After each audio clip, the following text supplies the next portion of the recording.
हरगिज नहीं, ऐसा नामुमकिन है। क्या सोचकर वो खून के बदले हमारी बहन बेटी मांग सकते हैं?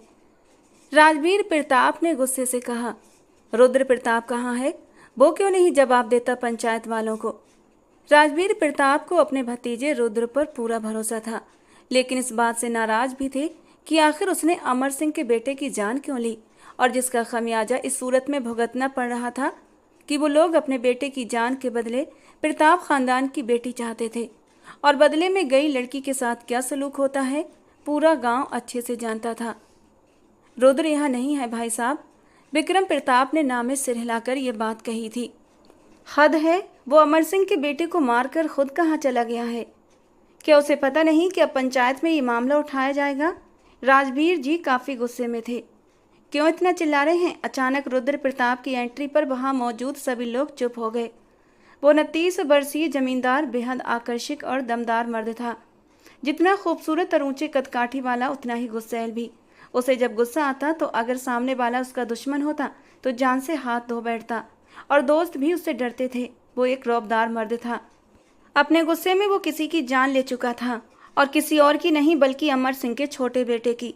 अमर सिंह और विक्रम प्रताप के परिवारों में शुरू से दोस्ती थी, लेकिन आगे चलकर कुछ बातों पर उनके बच्चों में मतभेद हो गए, जिसका उदाहरण रुद्र प्रताप ने अमर सिंह के बेटे को मार कर दिया। अब वे लोग पागल हो गए थे बदला लेने के लिए।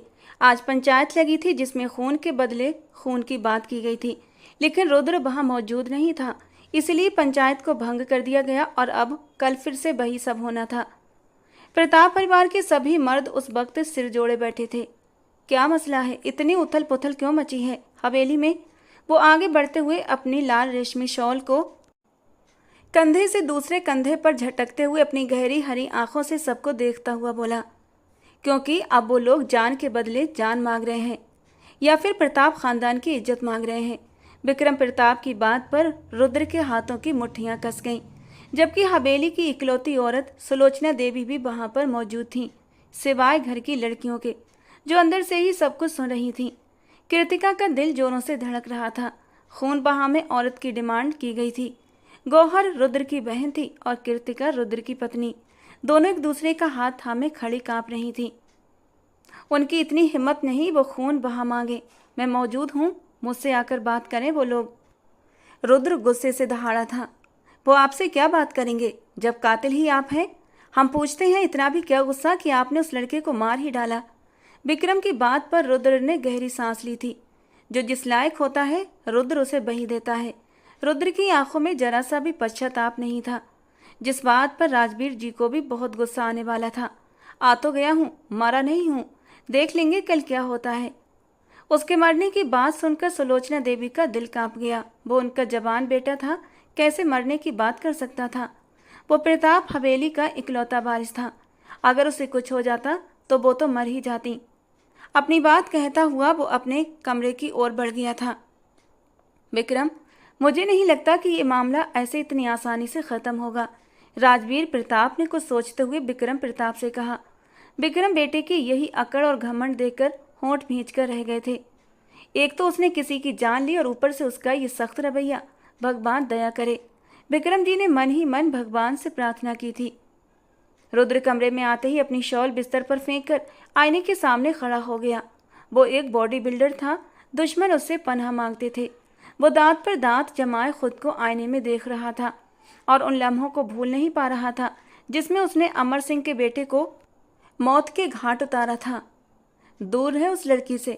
हमारे इलाके की किसी बहन बेटी पर आंख भी उठाई तो तेरी जान ले लूँगा। मैं तो देखूंगा, जो करना है वो कर ले, मैं किसी से नहीं डरता। रूपेश सिंह ने भी छाती पर हाथ मारते हुए गुस्से से कहा था। रुद्र ने एक मुक्का उसके मुंह पर दे मारा। मार खाकर भी रूपेश सिंह बाज नहीं आया था। वो रुद्र प्रताप पर तंज करते हुए बोला, तू तो ऐसे उछल रहा है जैसे तेरी हवेली की बहन बेटी को छेड़ दिया है।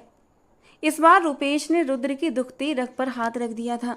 उसकी बात पर रुद्र प्रताप के दिमाग में शोलों की तरह आग भड़क गई थी और उसने उसे गिरेबान से पकड़कर अपने सिर से उसका सिर बुरी तरह टकराया था। टक्कर इतनी जोर की थी कि रूपेश लड़खड़ा गया, जबकि रुद्र को जरा भी फर्क न पड़ा। मेरी हवेली की बहन बेटी पर नजर तो दूर की बात है, तू उनका नाम लेकर देख, तेरी जुबान खींचकर कुत्तों को डाल दूंगा। रुद्र प्रताप दहाड़ता हुआ जोर से रूपेश को धक्का दे गया।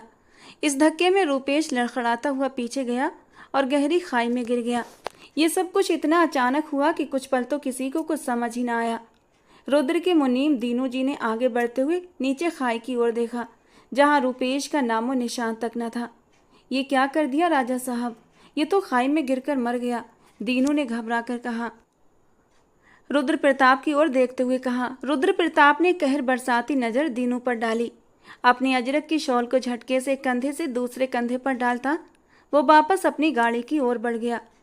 सब कुछ याद आते हुए रुद्र ने एक गहरा सांस लिया था। हालांकि माथे पर बल अब भी वैसे के वैसे ही थे। उसे रूपेश को मारने का बिल्कुल भी अफसोस नहीं था। रुद्र प्रताप ने अपना सिर झटकते हुए बाथरूम का रुख करने का सोचा कि तभी दरवाजा खुला और कीर्तिका बेधड़क अंदर दाखिल हो गई, पर एकदम ठिठक कर दरवाजे में ही रुक गई। रुद्र की तेज नजरें उस पर टिकी। कीर्तिका को लगा था कि वो या तो हवेली में नहीं है या फिर अपने स्टडी रूम में होगा। उसको कमरे में मौजूद देखते ही कीर्तिका के चेहरे का रंग लट्ठे की तरह सफ़ेद पड़ गया। उसे उम्मीद नहीं थी कि यूं आमना सामना हो जाएगा। वो मैं बुक्स। कीर्तिका ने उसके बिस्तर की तरफ रखी अपनी किताबों की ओर इशारा किया। रुद्र प्रताप की नज़र भी उन किताबों पर जा टिकी। कीर्तिका और गौहर रोज रात को उससे ट्यूशन पढ़ा करती थीं। कल गलती से कीर्तिका अपनी किताबें उसी के कमरे में छोड़ गई थी। आज वो देर से आया था, मतलब वो आज नहीं पढ़ाएगा। और इस बात का अंदाजा लगाते हुए रुद्र प्रताप की गैर मौजूदगी में वो अपनी किताबें लेने आई थी। यहाँ आओ मेरे पास। वो अपने सुलगते दिमाग को शांत करने की गरज से कीर्तिका को पुकार बैठा और वो घबराकर उसे देखने लगी, जो अब सोफे पर विराजमान हो चुका था। जी। वो सिर झुकाए उसके करीब जाकर खड़ी हुई। कबर्ड से कपड़े निकालो मेरे, रुद्र ने पूरा हक जताते हुए कहा। जी मैं? कीर्तिका ने उंगली अपनी तरफ करते हुए हैरानी से पूछा। क्यों, तुम्हारे अलावा यहाँ कोई और है? रुद्र ने तीखी नज़रों से उसे देखते हुए पूछा तो वो सिर नामे हिलाने लगी। ड्रेस निकालो नाइट का, वो फिर से हुक्म सुनाता हुआ बोला। उसे कीर्तिका पर हक जताना अच्छा लग रहा था और आखिर को वो हक क्यों न जताता, वो उसकी पत्नी थी। भले ही हालात जैसे भी रहे थे, लेकिन उसने पूरे गांव वालों के सामने कीर्तिका के गले में मंगल सूत्र पहनाया था और उसके मांग में सिंदूर भी भरा था। ये अलग बात थी कि ये शादी यहीं तक सीमित रही थी। इसके बाद आगे की कोई भी कार्रवाई नहीं हुई थी। यानी कि कीर्तिका उसकी हवेली में रह तो रही थी, लेकिन अभी फिलहाल उसकी पत्नी की हैसियत से नहीं। कीर्तिका इस गांव की अनाथ बेटी थी। बाप तो बचपन में ही मर चुके थे, लेकिन माँ को भी एक दिन सांप ने डस लिया और वो भी चल बसी। कीर्तिका अकेली रह गई। गांव के आवारा लड़के उस पर गंदी नज़र डालते थे और एक दिन खराब नियत के चलते वो उसके घर में घुस गए। रुद्र उस वक्त शहर से वापस लौट रहा था जब उसने कीर्तिका के चीखने की आवाज़ें सुनी। वो तुरंत उसके घर में दाखिल हुआ था और उन लड़कों को मार कर अधमरा कर दिया। पूरा गांव इकट्ठा हो गया था और तब रुद्र ने कीर्तिका को अपने साथ चलने को कहा, लेकिन गांव वालों के सवालों पर वो हैरान हुआ था। जब गांव वालों ने पूछा कि तुम किस हैसियत से इस लड़की को अपने घर ले जाना चाहते हो, और उसी वक्त उसने बिना सोचे समझे कीर्तिका का हाथ पकड़ा और गांव में बने मंदिर में ले आया था और गांव वालों के सामने ही उसकी मांग में सिंदूर और गले में मंगलसूत्र पहना दिया और उसे अपने घर लाकर अपनी माँ के हवाले कर दिया। इस बात को लगभग 3 महीने गुजर चुके थे। कीर्तिका को घर लाकर वो इस बात से अब बेपरवाह हो चुका था और सुलोचना देवी ने भी कीर्तिका की कम उम्री को देखते हुए इस मामले को ऐसे ही छोड़ दिया था। कीर्तिका ने अभी अभी 12th पास किया था और सुलोचना जी के कहने पर रुद्र ने उसका एडमिशन कॉलेज में कर दिया था। अब कीर्तिका उनके घर की बहू बन चुकी थी और अब वो अपने तरीके से उसकी विदाई करके उसे रुद्र की ज़िंदगी में शामिल करना चाहती थी। कीर्तिका भी उससे हमेशा बचकर रहती थी, लेकिन शाम को 2 घंटे के लिए उसे रुद्र का सामना करना ही पड़ता था, जब वो उसे और अपनी बहन गौहर को पढ़ाया करता था। लेकिन रुद्र ने कभी उस पर नज़र नहीं डाली थी और ये कीर्तिका के लिए बहुत अच्छा था। लेकिन आज जिस तरह रुद्र के तेवर थे, कीर्तिका अंदर से सहम चुकी थी और अब उसके हुक्म पर वो जल्दी से कबर्ड की ओर बढ़ी थी और उसका ब्लैक ट्राउजर और एक टी-शर्ट निकाल कर दी। ठीक है, जब तक मैं शावर लेकर आता हूँ इसे यूं ही लिए खड़ी रहो, हिलना मत अपनी जगह से। वो सोफे से खड़ा होता, उसके करीब से गुजरता, अपनी खुशबुएं उसके चारों ओर बिखेरता, बाथरूम में जाकर बंद हो गया। उफ, अब मैं यहीं खड़ी रहूं? कीर्तिका, क्या ज़रूरत थी इस शेर की मांद में घुसने की? अब यहाँ से कैसे निकलूंगी? ये शेर तो चीड़ फाड़ खाने वाला है। वो अपने होठों को बुरी तरह दांतों से दबाती हुई सोचते हुए बाथरूम के बंद दरवाजे को देखे जा रही थी, जबकि उसके हाथों में अब भी रुद्र का नाइट ड्रेस था। एक काम करती हूँ, ड्रेस बिस्तर पर रखकर बुक्स लेकर यहाँ से निकल जाती हूँ। वो जल्दी से ड्रेस को बिस्तर पर टिकाते अपनी किताबें उठाने लगी कि तभी रुद्र बाथरूम से बाहर निकला। वो एक तौलिया अपने शरीर पर लपेटे और दूसरे से बाल सुखा रहा था। उसका चौड़ा कटावदार नग्न सीना, जिस पर पानी की बूंदें चमक रही थीं, देखते ही कृतिका की गले में गांठ से उभरी थी और फिर गायब हो गई। कृतिका ने तुरंत मुंह फेर लिया, जबकि किताबें उसके हाथ में थीं और उसके हाथ अब बुरी तरह कांप रहे थे। मैंने तुमसे क्या कहा था? ड्रेस कहाँ है मेरी? वो तीखे लहजे में बोला। रुद्र, आप बिना कपड़ों के बाहर आ गए हैं। वो अपनी दोनों आंखों पर हाथ रखे बोली। दिमाग सेट करो अपना, तौलिया नहीं दिख रहा? वो माथे पर बल डालकर बोला और आईने के सामने जाकर खड़ा हुआ। मेरी शर्ट पकड़ाओ। कृतिका मरता क्या न करता के अंदाज में आगे बढ़ी, नजरें झुकाए शर्ट बिस्तर से उठाते हुए बिना उसकी ओर देखे उसे शर्ट पकड़ा दी। लेकिन रुद्र ने उसकी शर्ट पकड़ने की बजाय उसकी कलाई थामी और उसे अपनी ओर खींच लिया। वो इस अचानक हुए वार के लिए तैयार नहीं थी। सीधे जाकर उसके नग्न सीने से टकराई। दिल 120 की रफ्तार से धड़का। इतनी शर्म और हया किस लिए? पत्नी हो मेरी। वो उसे गहरी हकभरी नजरों से देखता हुआ बोला। उसके बाल कानों के पीछे करता नरमी से बोल रहा था। वो मैं। कृतिका की पलकें उसके गालों पर आ झुकी थीं। उसके चेहरे की लाली देखता रुद्र प्रताप जैसे अंदर तक सुकून उतरता महसूस कर रहा था। वो आगे बढ़ा और उसके माथे पर अपने होंठ रखे तो कृतिका ने पलकें उठाई और हैरानी से उसे देखा। पहनाओ मुझे। वो नई ख्वाहिश करता उसे नए इम्तिहान में डाल रहा था। रुद्र, वो घबराई, हकलाई। किशु, पहनाओ। कृतिका के बजाय वो उसे किशु कह रहा था और कृतिका को उसके होंठों से ये नाम बहुत प्यारा लगा था। वो कांपते हाथों से शर्ट को उसके गले में पहनाती गहरी सांस भर गई। दिल जैसे उछलकर हलक तक आ गया था। नेक्स्ट। शर्ट पहनने के बाद रुद्र प्रताप की अगली बात पर कृतिका ने उसे अविश्वास से देखा। उसके चेहरे पर संजीदगी थी, लेकिन आंखों में शरारत साफ झलक रही थी। क्या? उसने अनजाने में ही पूछ लिया। कुछ नहीं, जाओ। जब विदा होकर आओगी इस कमरे में तब सब कुछ बता दूंगा। वो अर्थपूर्ण अंदाज में कहता हुआ आईने के सामने जाकर बाल सुखाने लगा। कृतिका तो जैसे जान बचाकर तुरंत कमरे से बाहर निकली। जब 2 कदम चली तो याद आया कि किताबें तो अंदर ही रह गई हैं, लेकिन उसने दोबारा जाने की हिम्मत नहीं की। उसे पता था रुद्र सबके सामने और होता है और अकेले में उसका रूप बिल्कुल अलग होता है। वो दिल पर हाथ रखे गौहर के कमरे की ओर बढ़ी, जो गहरी सोच में डूबी हुई थी। क्या हुआ मेरी जान, क्यों उदास हो? उसके पास बैठते हुए पूछा। जब से इस हवेली में आई थी गौहर से उसकी बहुत अच्छी दोस्ती हो गई थी। यहाँ तक कि कृतिका गौहर को अपनी सगी बहनों की तरह मानने लगी थी और गौहर भी कृतिका को कम मोहब्बत नहीं करती थी। वो उसे भाभी कम और बहन की तरह प्यार ज़्यादा करती थी। कृतिका, तुम जानती हो, आदित्य सिंह और भाई एक दूसरे के बेस्ट फ्रेंड थे, लेकिन अब ये दोस्ती अचानक दुश्मनी में बदल गई है। वो रूपेश सिंह जो भाई के हाथों मारा गया, वो आदित्य सिंह का छोटा भाई था। न जाने अब क्या होगा, कल फिर से पंचायत लगेगी, कृतिका ने उदासी से कहा, जबकि गौहर को ये महसूस हो रहा था कि आदित्य सिंह खून के बदले में हवेली की किसी औरत की मांग करेगा। गौहर ने अपनी आंखें कसकर मींची तो अतीत का एक लम्हा आंखों में घूम गया। रास्ते से हटी आदित्य सिंह। आप अपने इलाके के सरदार होंगे, हमारे यहाँ आपका सिक्का नहीं चलता।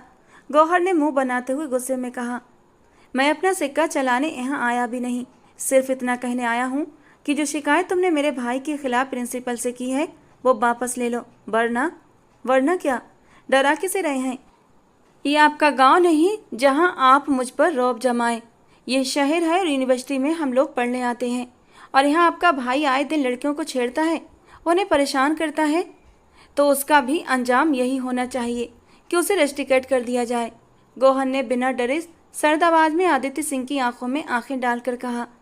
मत भूलो तुम एक सरदार को ललकार रही हो, और जब सरदार अपनी पर आता है ना, तो फिर वो ये नहीं देखता कि वो अपने इलाके में खड़ा है या किसी और के।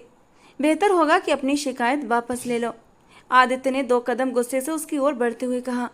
हरगिज नहीं, आपको जो करना है ना कर लीजिए, मैं आपसे नहीं डरती हूँ। गौहर ने भी जरा सा भी बिना डरे आमने सामने होते हुए उसे जवाब दिया था, और पलटी ही थी कि आदित्य ने उसका बाजू पकड़कर गुस्से से अपनी ओर मोड़ा। वो बुरी तरह बौखला गई। होश में हैं आप? हाथ छोड़िए मेरा। गौहर ने झटपटाते हुए अपनी कलाई आदित्य से छुड़ाने की कोशिश की। एक बात मेरी याद रखना हमेशा, जो आज तुमने मेरे साथ जबान दराजी की है ना, जिंदगी के किसी मोड़ पर अगर तुम मुझे फिर से मिली ना, तो मैं तुम्हें वो सजा दूंगा कि सारी जिंदगी याद रखोगी। वो इंतहाई गुस्से में बोलता उसकी कलाई को जोर से झटकता अपने कदमों पर वापस पलटा और लंबे लंबे डग भरता यूनिवर्सिटी से बाहर निकल गया। गौहर ने अपनी आंखें खोली। गुजरे हुए कल का वो मंजर कहीं खो सा गया था, आज उसकी आंखों के सामने फिर लौट आया था। यकीनन अब आदित्य किसी भी सूरत पीछे नहीं हटेगा।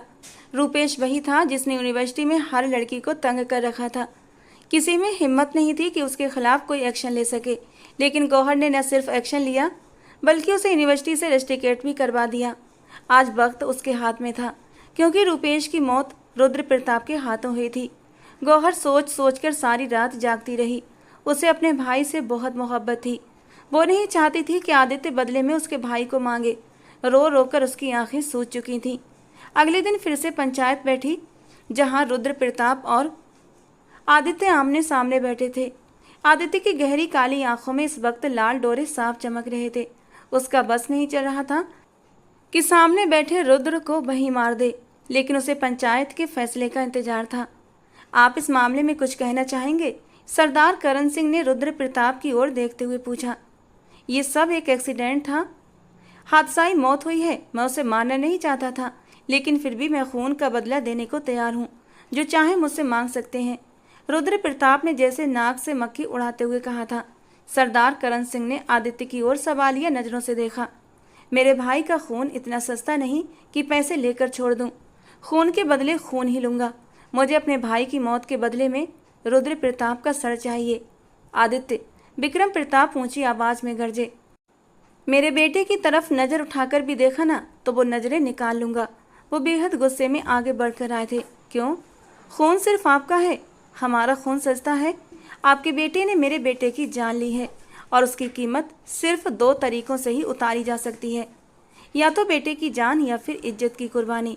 दोनों में से जो चाहे दे दो। सीधे सीधे कहो, कहना क्या चाहते हो? रुद्र प्रताप ने अपनी घनी मूंछों को ताव देते हुए आंखें छोटी करके आदित्य के चेहरे की ओर देखा। एक वक्त था जब दोनों जिगरी दोस्त हुआ करते थे और आज आमने सामने खड़े एक दूसरे को नफरत से देख रहे थे। साफ साफ सुनना चाहते हो तो सुनो।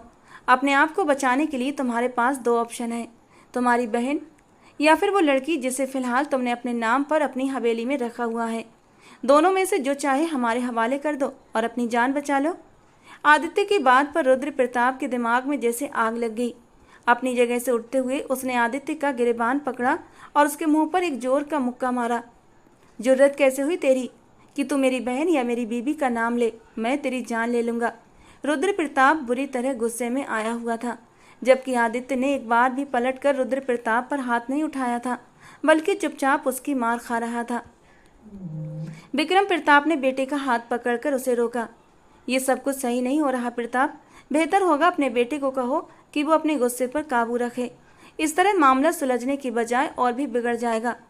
अगर आप लोग खून बहा में अपने घर की औरत को नहीं देना चाहते तो बदले में आपको रुद्र प्रताप को उनके हवाले करना ही होगा, क्योंकि हमारे इलाके का यही उसूल है, खून के बदले खून या फिर इज्जत। सरदार करण सिंह की बात पर विक्रम प्रताप और राजवीर प्रताप ने बुरी तरह अपने होंठ भींच लिए। वो जानते थे कि पंचायत का फैसला यही होगा। रुद्र उनका इकलौता बेटा था, इकलौता वारिस, विक्रम प्रताप का बेटा और राजवीर प्रताप का भतीजा। वो किसी भी सूरत में रुद्र प्रताप को उनके हवाले नहीं कर सकते थे। पंचायत ने उन्हें एक दिन सोचने की मोहलत दी थी। हवेली वापस आते ही हवेली में जैसे भूचाल सा आ गया था। विक्रम प्रताप अपने बेटे से बहुत नाराज थे। रुद्र का गुस्सा आज उन्हें ले डूबा था। वो अपने गुस्से में सही और गलत का फर्क भी भूल जाता था, और यही वजह थी कि आज वो इतनी बड़ी मुसीबत में फंस गया था। तो ठीक है, अगर उन्हें मेरा सिर चाहिए तो मैं देने को तैयार हूँ, लेकिन मेरे घर की, मेरे हवेली की किसी लड़की की तरफ उन्होंने आंख उठाकर भी देखा ना तो मैं उन्हें जान से मार दूंगा। और एक पाप की सजा मौत है तो एक से ज़्यादा की सजा भी मौत ही है। मरूंगा तो मार भी दूंगा। रुद्र ने गुस्से से अपनी शॉल को झटकते हुए कहा। तुम क्यों नहीं समझ रहे रुद्र प्रताप? तुम हमारे इकलौते वारिस हो, हम तुम्हें नहीं खो सकते। विक्रम प्रताप ने समझाते हुए कहा। तो आपको क्या लगता है कि रुद्र प्रताप इतना बेगैरत है कि अपनी इज्जत उनके हवाले कर दे? आपने सुना नहीं वो क्या कह रहा था? मेरी बीबी को मांग रहा था। उसकी जरूरत कैसे हुई ये शब्द कहने की? मैं उसे जान से मार देता अगर आप बीच में ना आते। उन लोगों ने तुम्हारी बहन का भी नाम लिया था। राजवीर प्रताप की आवाज़ धीमी पड़ गई, जबकि पर्दे की ओर से सुन रही गौहर और कृतिका दोनों के पैरों तले से जमीन खिसक गई थी। गौहर की आंखों में ढेरों आंसू देख कृतिका का दिल बुरी तरह धड़का। मेरी बहन मेरी जान है पापा, अगर किसी ने उसकी तरफ गंदी नज़र से भी देखा तो मैं लिहाज नहीं करूँगा। रुद्र प्रताप मुश्किल से अपने गुस्से को काबू करते हुए बोला था। बेहतर होगा इस मसले का कोई बेहतर हल ढूंढा जाए, बजाय आपस में लड़ने के। राजवीर प्रताप ने दोनों को एक दूसरे से अलग कर दिया। मैं तैयार हूँ खून बहा में जाने के लिए। अचानक से कृतिका ने आते हुए शब्द कहे तो सभी लोग एक पल को सन रह गए, और रुद्र का बस नहीं चला कि वो सामने खड़ी लड़की को चीर फाड़ दे। और जब रुद्र को अपना गुस्सा बर्दाश्त न हुआ तो अगले ही पल उसने आगे बढ़कर कृतिका के मुंह पर एक जोरदार थप्पड़ मारा था। वो लड़खड़ाती हुई सोफे के पास जाकर गिरी। गाल पर हाथ रखे हैरानी से उसने रुद्र प्रताप की ओर देखा। सुलोचना देवी ने आगे बढ़कर कृतिका को उठाना चाहा। रुक जाइए मामा, वहीं रुक जाइए। ये इस काबिल नहीं कि इससे हमदर्दी की जाए। जुर्रत कैसे हुई इसकी ये शब्द कहने की? होती कौन है ये कहने वाली? रुद्र का बस नहीं चल रहा था कि आज उसे जान से मार दे। वो रोती हुई अपनी जगह से हिचकियां भरती हुई खड़ी हुई और सहम कर रुद्र को देखने लगी। अंकल जी, वो विक्रम जी को पुकार गई। आवाज़ ना निकले तुम्हारी। इससे पहले कि वो बात पूरी करती, रुद्र प्रताप की दहाड़ पर सहमकर फिर से पीछे हुई। बहुत हो गया, अब बस। मैं अभी और इसी वक्त कृतिका की विदाई ले रहा हूँ। पत्नी है मेरी, और पत्नी बनकर मेरे साथ मेरे कमरे में रहेगी, और कोई बीच में नहीं बोलेगा। रुद्र प्रताप इतना गुस्से में था कि उस वक्त सबने चुप रहना ही बेहतर समझा। रुद्र ने गुस्से से आगे बढ़ते हुए कृतिका की कलाई पकड़ी और खींचते हुए उसे अपने कमरे की ओर ले गया। आप रोकते क्यों नहीं उसे? वो उसे कहीं कुछ कर न दे। सुलोचना देवी ने अपने पति की ओर देखते हुए कहा। आप जानती तो हैं उसे कितना गुस्सैल है। क्या जरूरत थी कृतिका को बीच में बोलने की? बात हो रही थी ना। विक्रम ने अपनी बीवी के पास जाते हुए ठंडे लहजे में बोलते हुए सोफे पर बैठकर कहा। राजवीर भाई, आप ही देख लीजिए उसे, रोकिए, वो कहीं कुछ बुरा न कर दे। सुलोचना देवी दिल की बहुत नरम औरत थीं। इतने महीनों से कृतिका ने उनका जिस तरह ध्यान रखा था, उनके दिल में कृतिका के लिए बहुत मोहब्बत पैदा हो गई थी। और अब वो डरी हुई थी कि कहीं उनका गुस्सैल बेटा कृतिका को नुकसान न पहुंचा दे। यही सोचकर उनकी आंखों में आंसू थे। अगर वो करता है तो कर दे। कृतिका की बात मुझे भी बुरी लगी है। उसे कोई हक नहीं था कि वो खुद को ट्रे में सजाकर पेश करने जैसी बात कहे। अगर रुद्र प्रताप उसे थप्पड़ न मारता तो मेरा हाथ उठ जाता। अब वो गांव की कोई आम सी लड़की नहीं, बल्कि प्रताप खानदान की बहू और इज्जत है। राजवीर प्रताप ने अपना गुस्सा जब्त करते हुए कहा और अपने कमरे की ओर बढ़ गए। यानी कोई भी उनकी बात सुनने को तैयार नहीं था। गौहर ने आगे बढ़कर माँ की आगोश में पनाह ली। माँ बेटी दोनों आंसू बहाती उस वक्त मुश्किल को सहन कर पा रही थीं। रुद्र प्रताप ने कमरे के बीचों बीच लाकर कृतिका को जोर से जमीन पर पटक दिया। वो औंधे मुंह जमीन पर जाकर गिरी थी। उसकी कलाई में पहनी चूड़ियां टूटकर जमीन पर बिखर गईं। रुद्र प्रताप ने नीचे झुकते हुए उसे बालों से जोर से पकड़ लिया। तुम जाना चाहती हो खून बहा में? बोलो, जाना चाहती हो? मैं तुम्हें भेजता हूँ खून बहा में। जानते भी हो खून बहा में क्या होता है? चलो आज मैं बताता हूँ तुम्हें, ताकि तुम्हारी ये हसरत भी पूरी हो जाए। रुद्र, वो तड़प के उसकी आंखों में देखने लगी। मत लेना मेरा नाम। बहुत इज्जत दी, बहुत मान दिया तुम्हें, और तुम चली हो खुद को खून बहा में देने। रुद्र प्रताप इस वक्त बेहद गुस्से में था। वो गौहर को मांग लेंगे। वो मासूम है, वो उसे तकलीफ देंगे। कृतिका ने रोते हुए कहा। तो तुमने सोचा चलो मैं खुद को पेश कर दूं? मर गया हूं मैं। रुद्र की दहाड़ पर वो रोते हुए उसके सीने से आ लगी। हिचकियों से रोती हुई उसने रुद्र के कॉलर को कसकर पकड़ लिया। रुद्र उसे पीछे हटाना चाहा, लेकिन उसने मजबूती से उसके कॉलर को थामे रखा। वो मार देंगे आपको। तो मार दें, मुझे परवाह नहीं। तुमने कैसे खुद को? भगवान न करे आपको कुछ हो।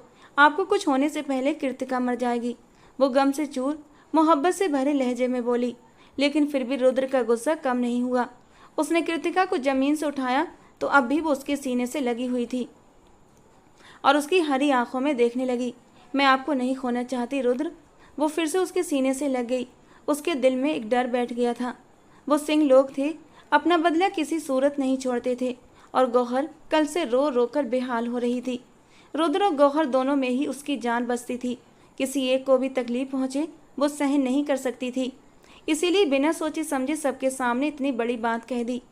कुछ नहीं होगा, रुद्र प्रताप ने कहा। मैं चूड़ियाँ नहीं पहनता, ईंट का जवाब पत्थर से देना जानता हूँ। तुमने आइंदा ऐसा कुछ भी कहा तो कसम खाता हूँ मैं तुम्हारी जान ले लूँगा। वो उसके गाल पर अपने थप्पड़ का निशान देखता हुआ बोला। उसके गाल पर 5 उंगलियों का निशान साफ था, जिसे देखकर रुद्र का दिल कसक उठा। कभी नहीं कहूँगी, आप बस वादा करें आपको कुछ नहीं होगा। वो सिसकते हुए उसके सामने हथेली फैलाकर खड़ी हो गई। रुद्र ने गहरी सांस लेते हुए उसे अपने सीने से लगा लिया। वो उसे खोने के डर से अपनी मोहब्बत का इजहार कर चुकी थी, जो रुद्र के दिल पर बारिश बनकर बरसा। कुछ नहीं होगा, आई प्रॉमिस, मैं सब ठीक कर दूंगा, बस मुझ पर भरोसा रखो। वो अब नरम लहजे में बोला और उसके गाल पर अपने होंठ रख दिए। कृतिका का गाल जल रहा था, लेकिन रुद्र के होंठों के मरहम से उसे राहत मिली। उसने आंखें बंद कर लीं और उस सुकून को अपनी रूह में उतरता महसूस करने लगी। मुझे दुख हुआ कि मैंने तुम पर हाथ उठाया, लेकिन गलत नहीं किया, क्योंकि तुमने मुझे मजबूर किया। रुद्र न चाहते हुए भी सफाई देने लगा। रुद्र, मैं आपकी हूँ सिर से पांव तक। मैं जानती हूँ आप मुझ पर हाथ न उठाते अगर मैंने आपका दिल न दुखाया होता। मुझे माफ़ कर दीजिए। वो फौरन अपनी गलती मानती उसके सीने पर हाथ रखे खड़ी थी।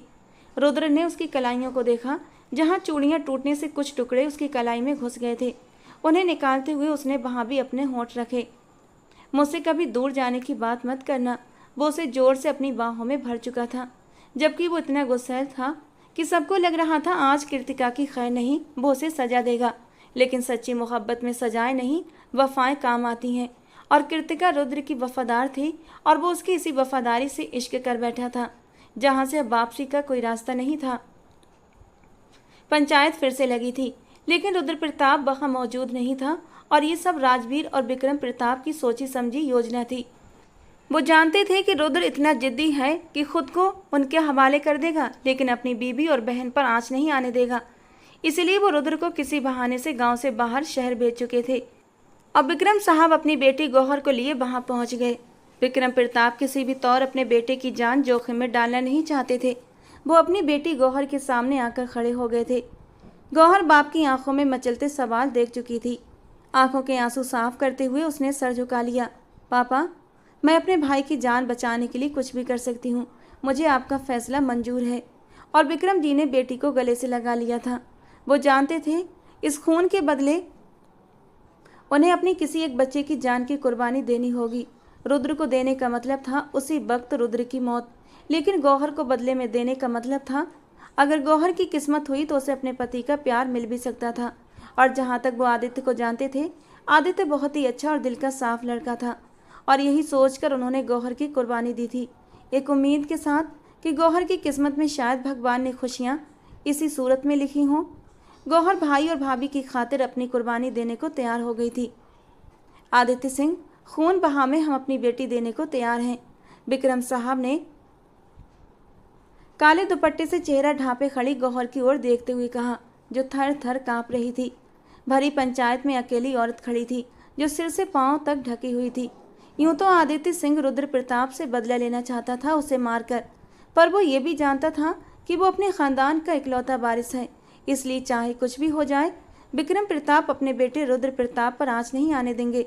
वो होंठ भींचे वहां बैठा था। कुछ ही देर में आदित्य और गौहर की शादी कर दी गई। अब वो पंचायत में खड़ी अकेली एक औरत रुद्र प्रताप की बहन या प्रताप हवेली की इज्जत नहीं रही थी। अब वो सरदार आदित्य सिंह की पत्नी बन चुकी थी। सबकी नज़रों का केंद्र वो अकेली लड़की थी। विवाह होते ही आदित्य सिंह उठते हुए उस लड़की की ओर बढ़ा था और अपनी शॉल उसे उड़ा दी। ये मंजर हर आँख ने देखा था, जबकि उस लड़की की गहरी नीली आंखों में हैरानी की झलक साफ थी। सरदार आदित्य सिंह, अब से ये लड़की खून बहा में विवाह के बाद आपके साथ जाएगी। सरदार करण सिंह की बात सुनते ही आदित्य ने सख्ती से गौहर की कलाई को पकड़ लिया और गौहर का खून सूख गया। वो उसे लेकर वहां से निकल गया। विक्रम प्रताप की आंखों में आंसू थे, एक दर्द की लकीर उभर आई थी। राजवीर प्रताप उन्हें संभालते हुए वहां से बाहर ले गए। जी चाहता है खुद को मार दूं। अपने जिगर के टुकड़े को मुझे उस शख्स को सौंपना पड़ा। इससे ज़्यादा तकलीफ और क़यामत मेरे लिए क्या होगी। वो भाई के सीने से लगकर फूट फूट कर रो दिए। संभालिए खुद को। राजवीर प्रताप भी काफ़ी दुखी थे। मैं कभी भी रुद्र प्रताप को माफ़ नहीं करूँगा। इस सब का कसूरवार वही है। वो गुस्से से बोलते हुए गाड़ी की ओर बढ़े। पंचायत खत्म हो चुकी थी। आदित्य सिंह को बेटी देकर आज एक बार फिर से बरसों से चली आ रही इस खून बहा की रस्म को जिंदा रखा गया था। कृतिका की आंखें रो रो कर सो चुकी थीं। उसे रुद्र प्रताप के कमरे में बंद कर दिया गया था। बाहर से दरवाज़ा लॉक था। वो बहुत तड़पी थी, लेकिन किसी ने उसकी एक न सुनी और वो गौहर को ले गए। उसके पास अपना मोबाइल भी नहीं था कि वो रुद्र प्रताप को कॉल करके बता देती। दरवाजे के पास बैठी वो रोए जा रही थी। उसे गौहर की याद आ रही थी। उस मासूम को उसके अपनों ने ही इस जालिम और घटिया रस्म की भेंट चढ़ा दिया था। आंसू एक बार फिर बहने लगे। न जाने वो शख्स गौहर के साथ कैसा सलूक करेगा। उसके घर वाले गौहर को कैसे ट्रीट करेंगे। क्या वो मासूम इस सब के लायक थी? नहीं, वो ये सब डिजर्व नहीं करती थी। काश रुद्र प्रताप आपने अपने गुस्से पर काबू पा लिया होता तो ये दिन न देखना पड़ता। उसे आज रुद्र प्रताप के किए पर भी दुख हो रहा था, जिसकी वजह से उसकी बहन आज ऐसे मोड़ पर आकर खड़ी हो गई थी कि उसके अपने ही उसे कुर्बान कराए थे। वो घुटनों में सिर दिए वहीं दरवाजे के पास जमीन पर बैठे बैठे रोते रोते आंखें मूंद गई।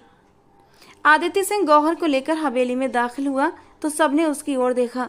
उसके हाथ में गौहर की कलाई थी और गौहर जिसने खुद को अच्छे से ढक रखा था, उसके ऊपर आदित्य की काली शॉल ये बताने के लिए काफ़ी थी कि वो उसे अपने विवाह में ले चुका है।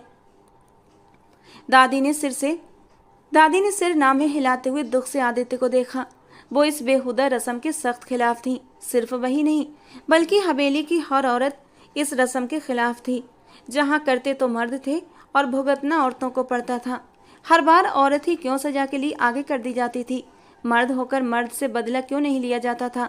आज दादी ने अपने जाबाज पोते को दुख भरी निगाहों से देखा, जो भाई के खून बहा में एक लड़की को बदला उतारने के लिए ले आया था। दादी, आज से ये सिंह हवेली में रहेगी। इस पर जितने चाहे सितम करें, नौकरों से भी बदतर सलूक करें आप। 1 मिनट आदित्य सिंह। आदित्य की माँ साधना सिंह ने ऊंची आवाज में उसे ललकारा। ये कहाँ का इंसाफ है? आप इस मासूम को बिना किसी गुनाह के कैसे सजा दे सकते हैं? ये क्यों सजा काटे और क्यों किया आपने इस गंदी रस्म को जिंदा? क्यों आदित्य सिंह? हमें आपसे ये उम्मीद नहीं थी। साधना जी की आंखों में दुख और गुस्से से आंसू भर आए। आदित्य सिंह ने अपनी मुट्ठियां सख्ती से भींच लीं। वो क्या क्या सोच कर बैठा था, लेकिन उसकी माँ ने उसके सारे प्लान पर पानी फेर दिया। ये रस्म बरसों से चली आ रही है माँ, और चलती रहेगी। बाकी रह गई मेरे भाई के कत्ल के बदले की बात, तो वो मैं रुद्र प्रताप को मारकर ही पूरा करूँगा। आदित्य सिंह के लहजे में शदीद गुस्सा था। आप ऐसा कुछ नहीं करेंगे आदित्य सिंह। अचानक से वो लड़की अपना नकाब हटाते हुए सख्त लहजे में बोली। उसकी बेपनाह खूबसूरती देख वहां मौजूद हर कोई हैरान रह गया। आदित्य सिंह भी एक पल को बुरी तरह ठिठका था। वो नहीं जानता था सामने खड़ी लड़की वही थी जो उसे यूनिवर्सिटी में झगड़ा कर चुकी थी। उस समय तो वो उस लड़की को धमकी देकर छोड़ गया था, पर उसके बाद अपने कामों में इस कदर व्यस्त हो गया कि उसे भूल ही बैठा था। शादी होते वक्त भी उसने दुख और गुस्से से अपनी आंखें बंद कर ली थीं और उसने कसम खाई थी कि दुश्मन लड़की को कभी नज़र भरकर नहीं देखेगा। उसे ले जाकर अपने घर वालों के सामने पेश करेगा और उनसे कहेगा कि इस लड़की पर जुल्म सितम के पहाड़ तोड़ दिए जाएं कि ये सह न सके। इसकी चीखों से पूरी हवेली कांप उठे। लेकिन अब जब उसने उस लड़की को देखा तो हैरान रह गया था, और आज उसी लड़की को अपनी पत्नी के रूप में विवाह करके वो बदले जैसी रस्म के नाम पर घर भी ले आया था। आपने मुझे खून बहा में लिया है आदित्य सिंह। आप मेरे भाई को कुछ नहीं कर सकते। गौहर की आंखें नम थीं, लेकिन लहजा मजबूत। अच्छा, तो अब तुम मुझे बताओगी कि मुझे क्या करना है और क्या नहीं? वो उसे कलाई से थामे सख्ती से अपने करीब कर गया। अब तो उसे पुराना हिसाब भी चुकता हो गया था। गौहर ने सहम कर उसे देखा। आदित्य सिंह, बच्ची की कलाई छोड़ दो, दादी ने गुस्सा काबू करते हुए कहा। उसे छोड़ने के लिए थोड़ी थामा है दादी, और जब ही अपने भाई के किए का बदला भुगतने के लिए खुद को पेश कर रही है तो मैं क्यों पीछे हटूं? साधना जी बेटे की हठधर्मी देखकर गुस्से से आगे बढ़ी थी। आदित्य, अगर तुमने इस बच्ची पर जुल्म किया तो मुझसे बुरा कोई नहीं होगा। मैं भला क्यों जुल्म करने लगा माँ? पत्नी बनाकर लाया हूँ। पत्नी बनाकर अपने साथ अपने कमरे में रखूँगा, और अंदर कमरे में पति पत्नी क्या करते हैं ये बात सिर्फ अंदर तक ही सीमित रहती है। उसके शब्दों की आंच में गौहर के साथ साथ उसकी माँ का दिल भी झुलस चुका था। वो जानती थी कि उनका बेटा आदित्य सिंह कितना जिद्दी है। उन्होंने दुख से गौहर को देखा था। वो मासूम फूलों जैसी नाजुक सी लड़की क्या उनके हट्टे कट्टे इतने अड़ियल जवान बेटे के गुस्से को सह सकेगी? सोच कर ही उनका दिल कांप उठा था। वो अपना गुस्सा काबू करते हुए गौहर की कलाई थामे अपने कमरे की ओर बढ़ा। उसकी बातें सुनते गौहर के रोंगटे खड़े हुए थे। न जाने अब वो कैसे कैसे उससे बदला लेगा। कमरे में ले जाते हुए उसका शरीर डर से थर थर कांपने लगा। क्या हुआ? अभी तो मैंने कुछ किया भी नहीं और तुम भी थरथराहट तारी हो गई। वो कमरे के दरवाजे को लॉक करते हुए उसे देखते हुए सिगरेट सुलगाते हुए दांत पर दांत जमाए बोला था। गौहर कुछ न बोल सकी। जानती हो बदले की इस रस्म में औरत के साथ क्या सलूक होता है? वो धुआं उसके मुंह पर उड़ाते हुए पूछने लगा। गौहर ने अपनी कांच सी आंखें उस पर टिका दी। आप मेरे साथ जबरदस्ती करेंगे, मुझे हर तकलीफ पहुंचाएंगे, मुझे नोचेंगे, मेरे वजूद को दागदार करेंगे। वो बिना रुके सब बोलती चली गई। आदित्य ने होंठ भींचकर उसे देखा। कुछ पल के लिए गहरी खामोशी छा गई। ओके, समझदार हो तुम। मुझे नहीं समझाना पड़ा, लेकिन इस सब को थोड़ा और ट्विस्ट पर लेकर आते हैं। इस तरह मजा नहीं आएगा। आदित्य सिंह पीछे हटते हुए सोफे पर बैठा, दोनों हाथ सोफे की बैक पर फैलाए। रिमूव ड्रेस, वो हुक्म जारी करता उसे गहरी अधिकार भरी निगाहों से देखता हुआ बोला। गौहर ने कांपते हुए उसे देखा। उसे लगा शायद उसने कुछ गलत सुना है। वो पत्थर बनी खड़ी रही। सुना नहीं तुमने? यूनिवर्सिटी में पढ़ती हो, काफ़ी जहीं रही हो, इतनी इंग्लिश तो आती होगी। वो टांग पर टांग जमाए बोला। रिमूव। वो अब की बार सिगरेट का कश लेते हुए दहाड़ा था। गौहर ने डरते हुए अपने तन से उसकी शॉल को उतारते बिस्तर पर रखा। अब हाथ अपनी चादर पर गया, जिसे उतारते वो जमीन पर गिरा गई। उसके फिटिंग वाले फ्रॉक में शरीर के खूबसूरत अंग जाहिर हुए थे। आदित्य सिंह जिंदगी में पहली बार नारीत्व सौंदर्य देख रहा था। वो सर झुकाए बुरी तरह कांप रही थी। अपना हाथ पीछे ले जाते हुए उसने अपने फ्रॉक की जिप नीचे कर दी। फ्रॉक उसके कंधों से ढलक गया था और उसके सुंदर उभार और भी स्पष्ट हो गए थे। आदित्य सिंह के गले में उभरी हुई गिल्टी अब गायब हो चुकी थी। इस बात में कोई शक नहीं था कि वो बेहद खूबसूरत थी। वो कयामत जैसे हुस्न की मालिक थी। उसका साफ और चमकता बदन इस बात की चीख चीख कर गवाही दे रहा था। सामने खड़ी लड़की ने कभी खुद को खुद से भी नहीं छुआ था। आदित्य सिंह की सपाट निगाहें उसी पर थीं, जिसका फ्रॉक ढलककर जमीन को छू चुका था, लेकिन उसकी आंखें बंद थीं। आंखों से बहते बेहिसाब आंसू गालों से होते हुए उसकी गर्दन से नीचे बह रहे थे। आदित्य का मन किया कि उन आंसुओं को अपने होठों से चुन ले, लेकिन उसका निडर अंदाज आज भी उसे याद था। आदित्य अपनी जगह से हिला तक नहीं। वो आंसू रोकते हुए एक नज़र आदित्य को देखने लगी, जो गहरी निगाहों से उसे ही देख रहा था। गौहर के कांपते हाथ अपने ट्राउजर की ओर बढ़े, लेकिन अब वो इससे ज़्यादा और कुछ नहीं कर सकती थी। वो चेहरा छुपाते हुए फूट फूट कर रो दी। उसका सब्र यहीं तक था। आदित्य अपनी जगह से उठकर उसके करीब आया और उसकी नाजुक सी कमर में हाथ डालकर उसे अपने सीने से भींच लिया। क्या हुआ?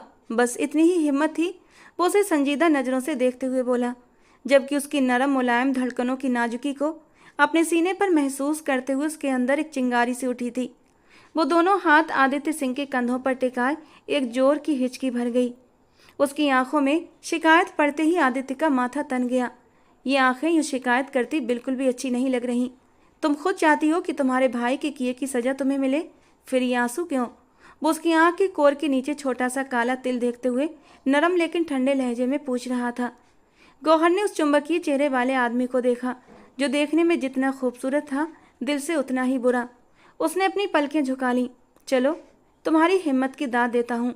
खुद को इस हद तक मेरे सामने उजागर कर दिया, ये भी कोई कम हौसले की बात नहीं है। बाकी मैं हूं ना, अपनी इस बेभा में आई औरत को कैसे संभालना है अच्छी तरह जानता हूँ। वो उसे पीछे बेड पर लेटाते हुए अपनी शर्ट खोलने लगा। गौहर ने डर से उसे देखा, जो एक ही छलांग में अपनी शर्ट, उसके सिक्स पैक एब्स और मस्कुलर बॉडी को देखते हुए गौहर का दिल जोर से धड़क उठा। वो जरा सा पीछे होने लगी कि आदित्य ने उसे और फिर उस पर झुकते हुए दोनों तरफ हाथ टिकाकर बोला, क्या ख्याल है, अब बदले का खेल खेला जाए? वो उसकी कांच जैसी आंखों में अपनी गहरी काली आंखें गड़ाते हुए बोला। गौहर ने उसके कंधे पर हाथ रखकर उसे दूर करने की कोशिश की, लेकिन आदित्य ने उसकी कलाइयों को एक ही हाथ से उसके सिर के ऊपर दबा दिया और उसके खूबसूरत अंगों के उतार चढ़ाव को मीठी नज़रों से देखने लगा। यकीनन तुम्हें देखने वाला, तुम्हें छूने वाला मैं पहला मर्द हूँ। वो उसकी मुलायम धड़कनों को अपनी उंगलियों के पोरों से छूते हुए मदहोश हुआ था, लेकिन तभी अचानक उसकी नरमी सख्ती में बदल गई। गौहर की सिसकी ऊंची हो गई। आदित्य ने सुलगती आंखों से उसे देखा। बहुत नाजुक हो तुम। मेरी शिद्दतें और मेरा जुनून सहने की तुम्हारे अंदर बिल्कुल भी ताकत नहीं।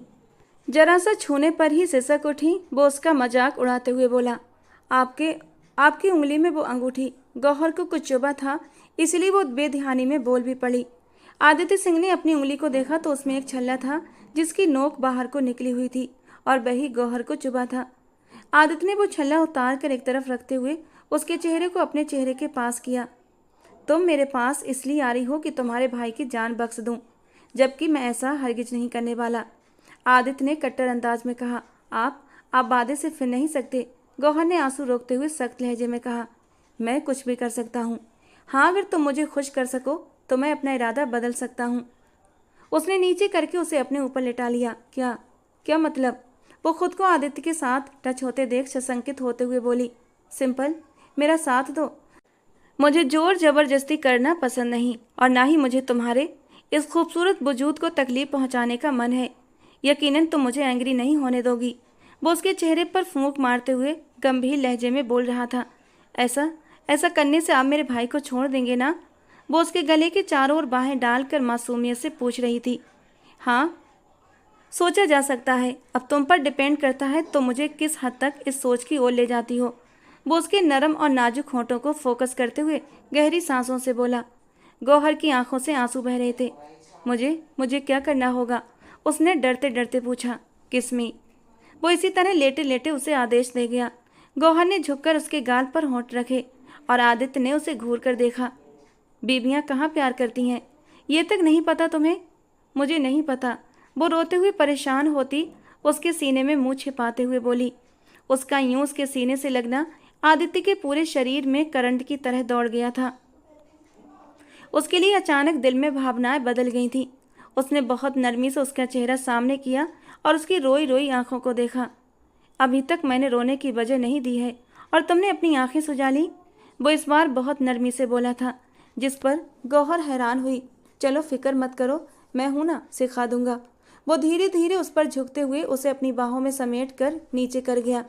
पहले आप वादा करें, आप मेरे भाई को कुछ नहीं कहेंगे। वो उन पलों में उससे वादा मांग रही थी जब वो उसे दूरी बना ही नहीं सकता था। ये वादा नहीं कर सकता। वो अचानक संजीदा हो गया। फिर मेरे करीब भी नहीं आ सकते। वो सख्त लहजे में बोली, मेरी बीवी हो, मेरा पूरा हक है तुम पर, जो चाहे कर सकता हूँ, तुम मुझे रोक नहीं सकती। वो माथे पर बल डालते हुए गुस्से वाले लहजे में बोला, ये शादी मैंने अपने भाई की जान बचाने के लिए की है। अगर आप उनकी जान बख्शने नहीं वाले तो मैं क्यों अपना आप आपको सौंपूं? वो भी आमना सामना करती हुई बोली।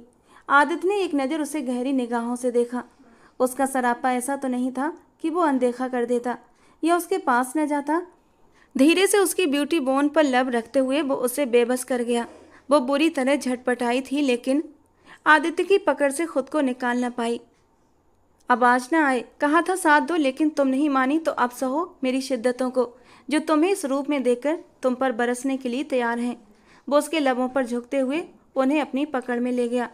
आई हेट यू, वो रोते हुए बोली। I hate you too. वो उसकी धड़कनों पर अपने दहकते होंठों का नरमी से स्पर्श बिखेरता जा रहा था। इतनी नरमी थी उसके स्पर्श में कि वो हैरान नज़रों से उसे देखने लगी। क्या हुआ? उसके हैरान नज़रों से देखता हुआ वो लाल नशीली मदहोश भरी नजरें उस पर गड़ाते हुए बोला, आप तो कह रहे थे कि आप मुझसे नफरत करते हैं, जबकि आपके स्पर्श में मुझे जरा भी नफरत महसूस नहीं हो रही। वो मासूमियत से बोली। तो आदित्य धीरे से मुस्कुरा दिया। तुम इतनी मासूम और नाजुक हो कि तुम्हारे साथ कुछ भी कठोर करने का दिल नहीं कर रहा। वो उसकी आंखों को चूमते हुए बोला, जो रो रोकर सूज चुकी थी। उसके लबों का ठंडा सा स्पर्श उसकी जलती आंखों को ताजगी दे गया और फिर धीरे धीरे वो उसे पूरी तरह अपनी बाहों में लेता सब कुछ भुला बैठा। गौहर भी उसकी नरमी पर उसे अपना आप सौंप बैठी। रात के 2 बज रहे थे जब दरवाजा खुला और रुद्र प्रताप अंदर दाखिल हुआ। दरवाजे के पास ही घुटनों में सिर दिए बैठी कृतिका को देखते हुए वो ठेठका, कृतिका, कृतिका उठो, यहाँ क्यों बैठी हो? रुद्र प्रताप परेशान हुआ। कृतिका ने नीम खुली आंखों से रुद्र को देखा। रुद्र, आप आ गए? कहाँ चले गए थे आप? वो रोते हुए उसके गिरेबान को झंझोड़ते हुए बुरी तरह रो पड़ी। क्या हुआ? वो उसे अपनी बाहों में भरते हुए परेशानी से बिस्तर पर लेकर आया। उसे बिस्तर पर बिठाते हुए वो पीछे हटने लगा, लेकिन कृतिका ने उसे सख्ती से पकड़ लिया। कृतिका, बताओ तो सही, हुआ क्या है? आखिर रो क्यों रही हो इतना? वो उसके पास ही बैठते हुए उसके चेहरे पर आए बालों को पीछे करते हुए बहुत ही प्यार से पूछ रहा था। आपने आने में देर कर दी रुद्र, आपको नहीं जाना चाहिए था। आप क्यों? कृतिका को समझ नहीं आ रहा था वो कैसे उसे आज का हुआ अत्याचार बताती। अच्छा, रिलैक्स हो जाओ पहले, खामखा अपनी तबीयत खराब करोगी। चलो उठो, मुंह हाथ धोकर आओ, फिर बात करते हैं। वो रिलैक्स अंदाज में उससे बात कर रहा था। नहीं, मुझे अभी बात करनी है। आप? अभी वो बात पूरी करती कि दरवाजे पर दस्तक हुई। रुद्र ने आगे बढ़कर दरवाजा खोला तो सुलोचना जी को देखकर वो ठिठका। मम्मी जी, आप इस वक्त? हाँ, मुझे कृतिका से कुछ ज़रूरी बात करनी थी। उनका अंदाज काफ़ी गंभीर था।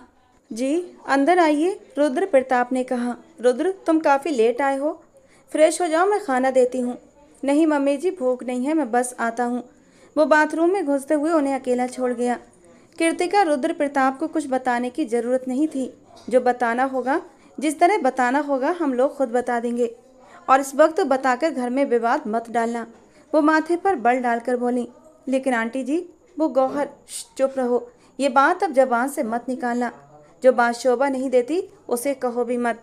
लेकिन आंटी जी, वो तकलीफ में होगी, वो लोग न जाने उसके साथ। कृतिका रो दी।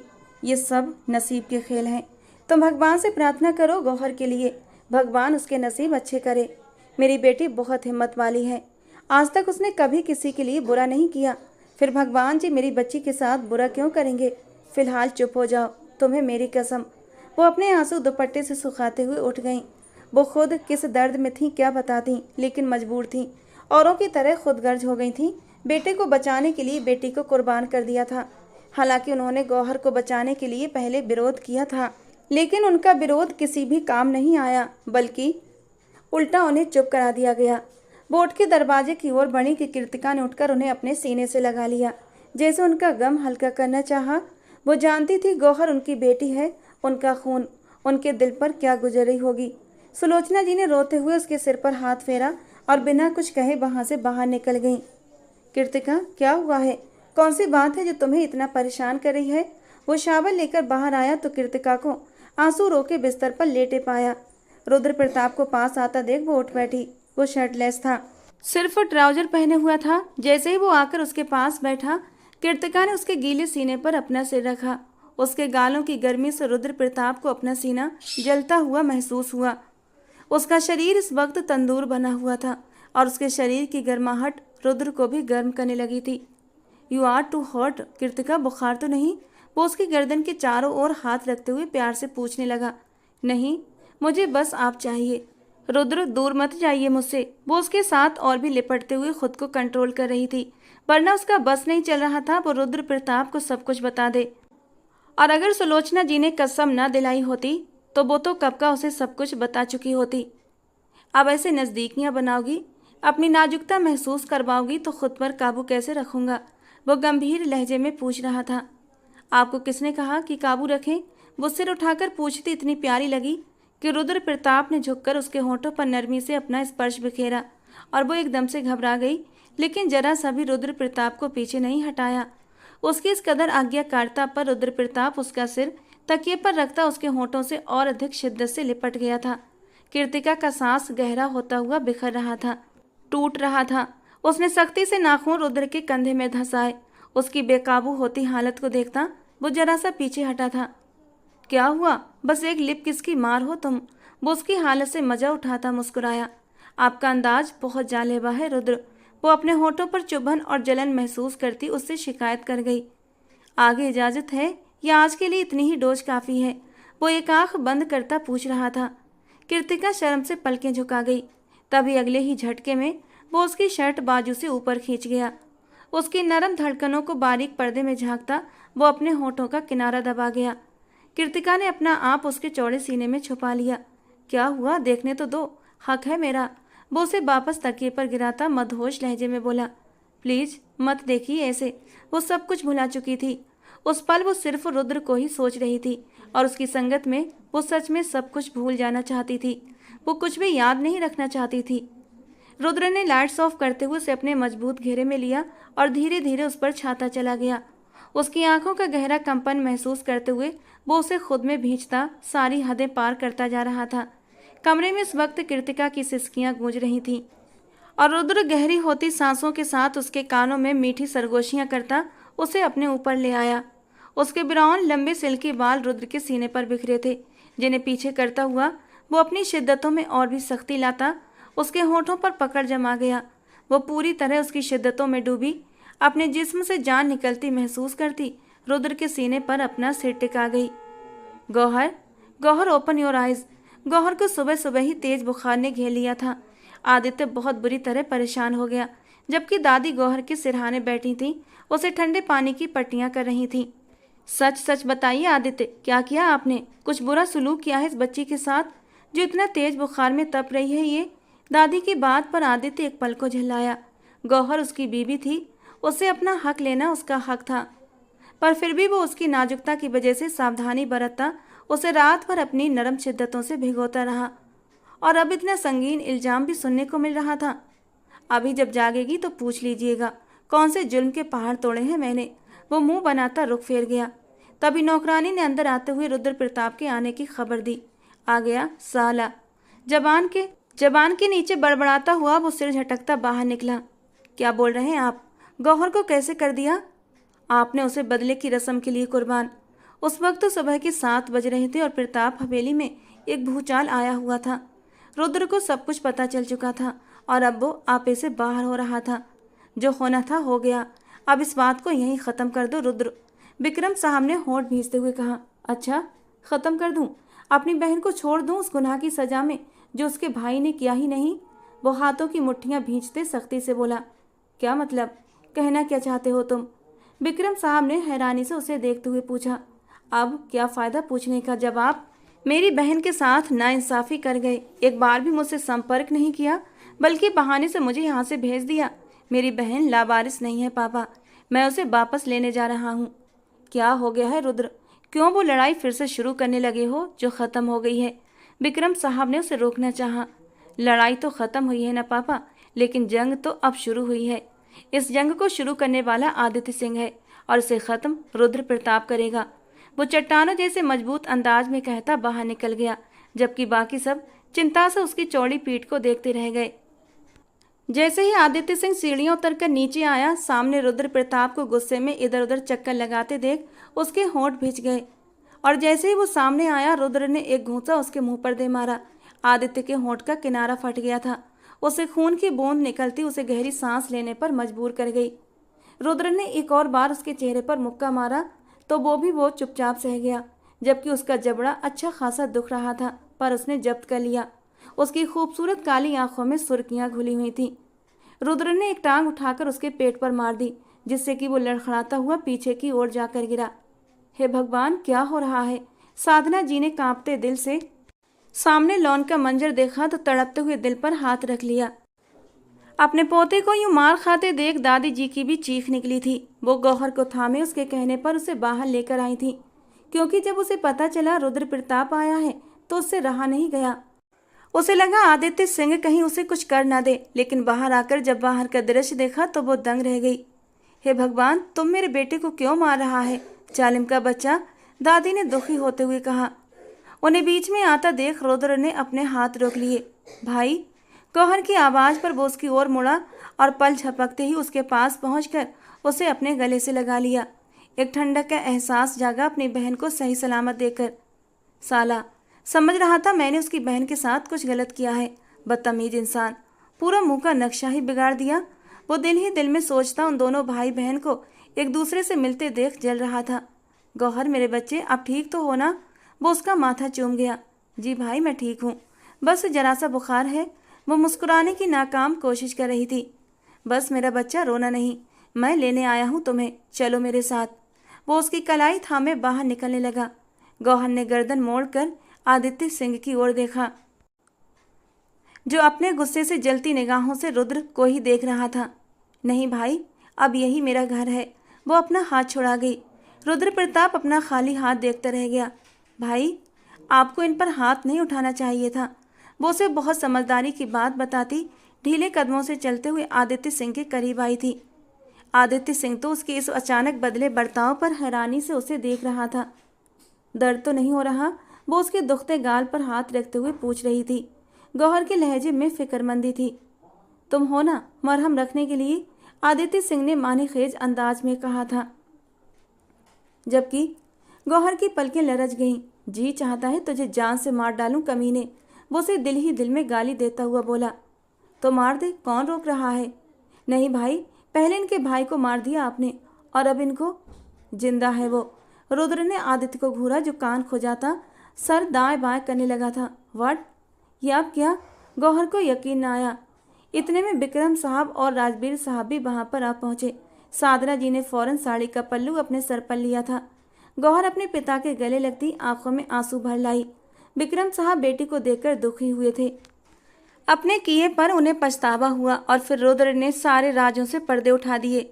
रूपेश सिंह जिंदा था। आदित्य सिंह ने ही उसे छिपाया हुआ था और उसकी मौत की झूठी खबर फैला दी थी ताकि सबको लगे कि वो रुद्र प्रताप के हाथों मारा गया है और वो बदले में गौहर का हाथ मांग ले। और वैसा ही हुआ। उसने खून बहा में गौहर को मांगा। गौहर जिससे वो पहली नज़र में ही दीवाना होकर मोहब्बत करने लगा था और जिसे वो एक दिन भी भुला नहीं पाया था। रुद्र प्रताप के साथ उसकी दोस्ती बहुत गहरी थी, लेकिन गौहर के रिश्ते के बारे में वो एक बार हल्के से बोला था जिस पर रुद्र ने उसे सख्ती से मना कर दिया था। तब ये बात वहीं पर ख़त्म हो गई थी।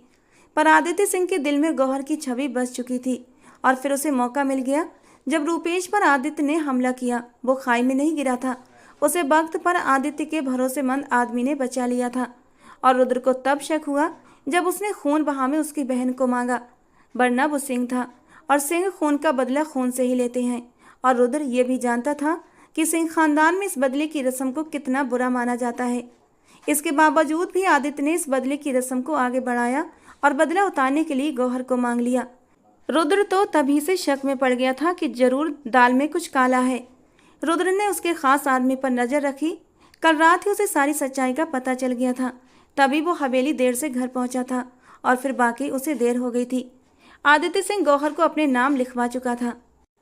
ऐसे क्या घूर रहा है? आदित्य ने नाक से मक्खी उड़ाई। बहुत बड़ा कमी। रुद्र प्रताप के बाकी के शब्द उसके मुंह में ही रह गए जब वहां मौजूद सभी बड़ों को देखकर उसने अपने होंठ भींचे। बहुत गलत बात है आदित्य सिंह, ये तरीका नहीं किसी की बहन बेटी से विवाह करने का। 100 तरीके होते हैं। मोहब्बत का मतलब ये नहीं कि उसूलों को, रीति रिवाजों को तोड़ दिया जाए। उसके पिता ने गुस्से से कहा तो वो मुंह बनाते गौहर को देखने लगा जो अब उसे ही घूर रही थी और वो भी ढीठ बना सबको छोड़कर बस गौहर को ही देखे जा रहा था। उसे तो बस गौहर की नाराजगी की फिक्र थी। काफ़ी देर तक सबकी बहस जारी रही और आखिर में फैसला गौहर के हवाले कर दिया गया। बुखार की वजह से उसका चेहरा बेहद लाल हो चुका था। वो अपनी जगह से उठी तो लड़खड़ा गई। अगले ही पल बिना किसी की परवाह किए आदित्य ने उसे अपने सीने से लगा लिया और अपनी शॉल उसके चारों ओर लपेट दी। गौहर ने गहरा सांस भरते हुए सुकून से आदित्य की ओर एक नज़र डालते हुए फिर रुद्र को देखा। वो सब समझ गया था। मेरी बीबी की तबीयत ठीक नहीं है, उसे आराम की ज़रूरत है। आप सब लोग खाना खाकर जाइएगा। वो सबको बहुत सम्मान से कहता हुआ गौहर को गोद में उठाए अपने कमरे की ओर बढ़ गया, जबकि वहां मौजूद सभी ने इधर उधर नजरें चुराई थीं। आदित्य सिंह का अंदाज बेहद बेबाक था। बिक्रम साहब ने रुद्र की ओर सवालिया नज़रों से देखा तो वो सिर हिलाता अपने पापा के साथ वहां से निकल गया। जब उसकी बहन खुश थी तो वो कैसे उसे वहां से लेकर जाकर उस पर जुल्म करता। हाँ, आदित्य के पापा अमर सिंह ने रात दुल्हन की मुंह दिखाई के फंक्शन के लिए उन्हें दावत जरूर दी थी ताकि सबको आदित्य सिंह की शादी का पता चल जाए। दिल तो करता है उसके भाई को सच में नरक पहुंचा दूं। अपनी शर्ट के बटन खोलते हुए वो बड़बड़ाया। खून खराबा हर मसले का हल नहीं होता रुद्र साहब। कृतिका ने उसकी पीठ पर बाहें रखी तो रुद्र ने उसे बाहों से थामे आगे करते हुए ड्रेसिंग टेबल पर बिठाया। अच्छा, मुझे आग से खेलना पसंद है। वो उसकी नाक की टिप पर होंठ रखते हुए मुस्कुराता हुआ खुमार भरे लहजे में बोला। रुद्र, एक बात बोलूं? वो उसके सीने में मुंह छुपाती मिन्नत करने लगी। उसके गले से दुपट्टा उतारते हुए एक तरफ करता हुआ उसकी शर्ट के ऊपर से ही वो उसकी धड़कनों को अपनी मुट्ठी में ले गया। वो सिसकी भरते हुए उसे देखने लगी। रुद्र ने आईब्रोज खींची। गौहर की मुंह दिखाई की रस्म हुई। फिर मेरी क्यों नहीं? मैं तो दुल्हन भी नहीं बनी। वो नजरें झुकाए बोली। रुद्र को इस वक्त कृतिका पर ढेर सारा प्यार आया।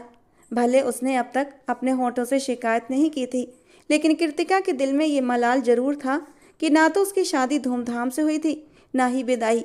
बस जल्दबाजी में मंदिर में ले जाकर मंगलसूत्र और सिंदूर की रस्म करके उससे अपने नाम कर लिया गया था, और फिर विदाई भी हाथ पकड़कर अपने कमरे में लेकर आया था। और आज ये शिकवा कृतिका के होठों पर आई गया था। कृतिका के माथे को प्यार से चूमते हुए वो उसे अपने सीने से लगा गया। गौहर की मुँह दिखाई की रस्म के बाद हम वो सारी रस्में करेंगे जो एक शादी में होती हैं। तुम्हारे दिल के सारे अरमान निकलेंगे। वो उसे बाहों में भरते हुए बिस्तर पर लेकर आया तो वो खुश होते हुए उसके गले में बाहें डाल गई। दोस्तों, आज की हमारी कहानी आपको कैसी लगी कमेंट बॉक्स में ज़रूर बताना। पसंद आई हो तो प्लीज़ लाइक करना। रोज़ एक नई और रोमांटिक कहानी सुनने के लिए हमारे चैनल को सब्सक्राइब करना। मिलते हैं दोस्तों अगली किसी नई कहानी में।